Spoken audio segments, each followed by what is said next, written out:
Hey, Marty here from freshOps. So it was actually 2 days before I got married. I went out for an early morning swim. No one else was out except one particular gentleman. And then by the time I got out there, I noticed it was actually my brother-in-law, who I didn't know very well. I'm from Queensland and my wife's from Victoria.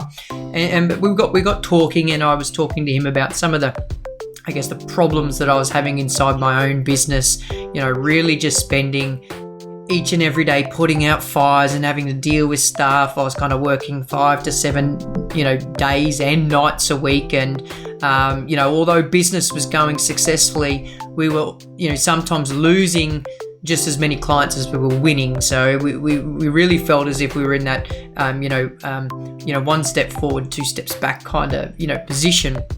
And so, Simon told me about this book called The Emyth by Michael Griebers, with the endorsement that it would change my life. And so, because I believe it has, I wanted to pass that on to you today, because I think it's one of the best things if you're new to the cleaning industry, or even if you've been in it for a while, but you came from being a cleaner to then a business owner. This book will absolutely change your life if you haven't already read it. Now, what the Emyth explains is why 80% of businesses go out of or fail, and how to really build a successful business and get longevity out of it. You've got to build a business off the back of systems, and make sure that those the whole business doesn't rely solely on one individual. And at that time, that individual was me. I was the buck stop for everything. I would be taking phone calls 24/7 from clients and staff and emails, and I just never had an off switch. I was always on, because we ran a business that was 7 days a week, but I also was on just as much time.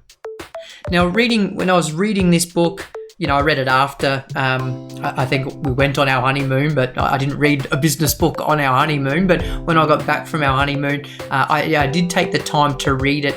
And, it was that time where I was newly married. I didn't own my home. I didn't have any kids. I don't think I even had a dog at the time. But it really started to drive that thinking within myself, that I need to start thinking about systems first, and it made sense to me. And when you read the book, I'm sure it'll connect with you on a personal level on the fact that sometimes we're actually technicians running a cleaning business. I'll leave that for you to work out, learn about later.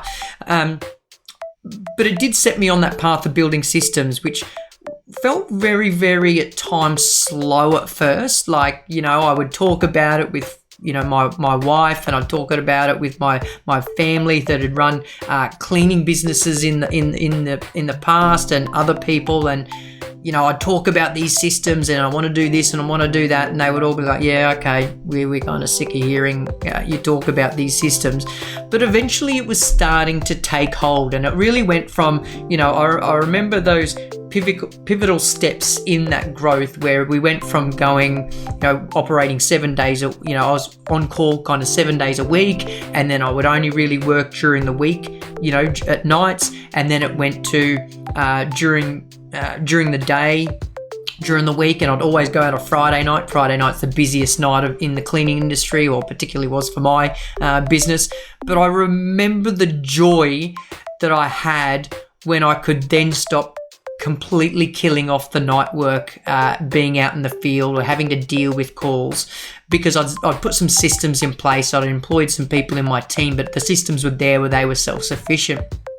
And it was just one of those amazing things that when I look back, the joy that it brought to me and my life and my wife and now my children, was that I was just around, and I was a lot more present with what I was doing, because I was home every weekend. I was home for dinner every evening. I wasn't going out, and we'd grown this business, and we'd actually stopped losing clients at the same cadence that we were winning them. So business was actually growing, our team was expanding, and everything was going great. But I think the biggest thing it taught me is that growing a successful business, and we've probably heard this before, or you may have heard this before, you don't have to be the best mechanic to be the most successful mechanic business. And so, in cleaning, it's not necessarily the case of having the best cleaners. It's about having the best process for delivering your services. Now, and we really took that on board, and that was from our first interaction on our website all the way through a client's lifetime. From their second year annual review to third to even their 10th year annual review, we were constantly driving customer service and our systems at every level of that process. But I still get excited about it now, and I think about what really planted that with me was that any business was going to be successful as long as it was built off the foundations of good business process. And crazily enough, that happened to me, and I built this successful business that brought in a wonderful income. But it even then led me to this crazy idea of building a software company.